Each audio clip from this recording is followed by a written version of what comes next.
दिवंगत बड़ दीदी मंजू दीदी को एवं माला दीदी को अनुरोध कले अंचल कल्याण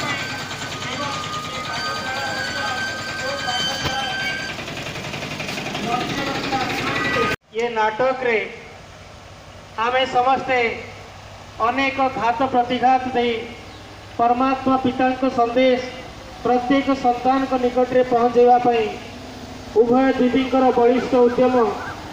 एवं ड्रामार ये भावी ड्रामार ये निर्देश जे 35 वर्ष पर आज आमे समस्ते उभय दीदी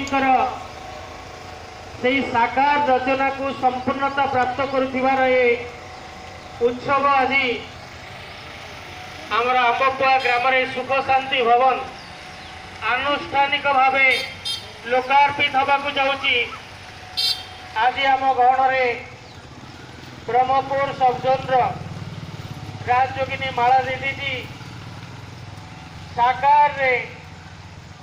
एवं सूक्ष्म रे आम समस्त बड़ दीदी राजयोगिनी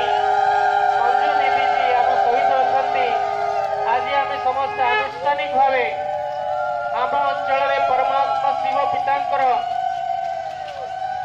अपार करुणार जो कृपा बारिधि आम समस्ते वर्तमान अनुभव करिबा आम अंचल परमात्मा पितांकर शीतल किरण रे आम समस्त को छत्र छाया प्रदान करि आसुची। विगत 35 वर्ष धरी सुख शांति भवन आज आम समस्त को अधिक सेवा पाई आम समस्त को अधिक उमंग उत्साह देवाई आनुष्ठानिक भावे आम समस्त आत्मा को मूर्जित आत्मा को सुरजित बनवाई आज आम समस्त गहन सूक्ष्म आमर ब्रह्मपुर सबजोन दिवंगत राजयोगिनी मंजू दीदी जी एवं साकार पालन देवाई आज आम समस्त गहन पहुंचुंट राजयोगिनी माला दीदी जी। माला दीदी जी विगत 45 वर्ष धरी परमात्मा चिंतन रे परमात्मा शिक्षा ग्रहण रे आम समस्त को शिव की अंततः सबका ठिकाना है सत्यम शिवम शिव समुद्र है हम सरिताएं मधुर मिलन के सजाए शिव साहे समर्पण स्वीकार करता आत्मा पिता किए एक निराकार शिव परमात्मा सात देवी देवता धर्म स्थापन करता किए एक निराकार शिव परमात्मा सृष्टि रूपी कल्प वृक्ष बीज रूप किए एक निराकार शिव परमात्मा सत्य गीता ज्ञान दाता किए एक निराकार शिव परमात्मा गति सद्गति दाता किए एक निराकार शिव परमात्मा। ओम शांति विश्व शांति ओम शांति विश्व शांति। नाहड़ा आज आंबपुआ ग्राम सुख शांति भवन नूतन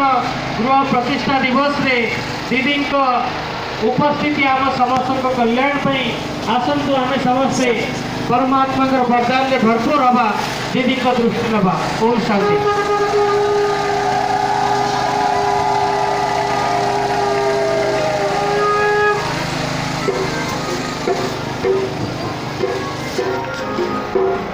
जैसा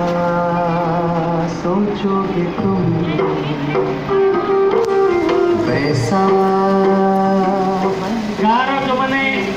भाई की भौणी अच्छा आसना भौणी ना गाड़ी जल्दी जल्दी गाइड करूँ गाड़ी कौ जाए जीव कौन बुल पाओगे सृष्टि कर्म का आधार है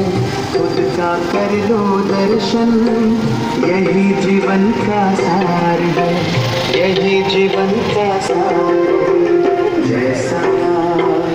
सोचो ये वैसा बन जाओ। पानी ଦରକାର ଅଛି ଏଠୁ ନିଅନ୍ତୁ ଆପଣ ମାତାଜୀ ମାନଙ୍କୁ ଭଉଣୀ ମାନଙ୍କୁ ଯାହାକୁ ପାଣି ଦରକାର ହଉଛି ପାଣି ଦିଅନ୍ତୁ पल पाओगे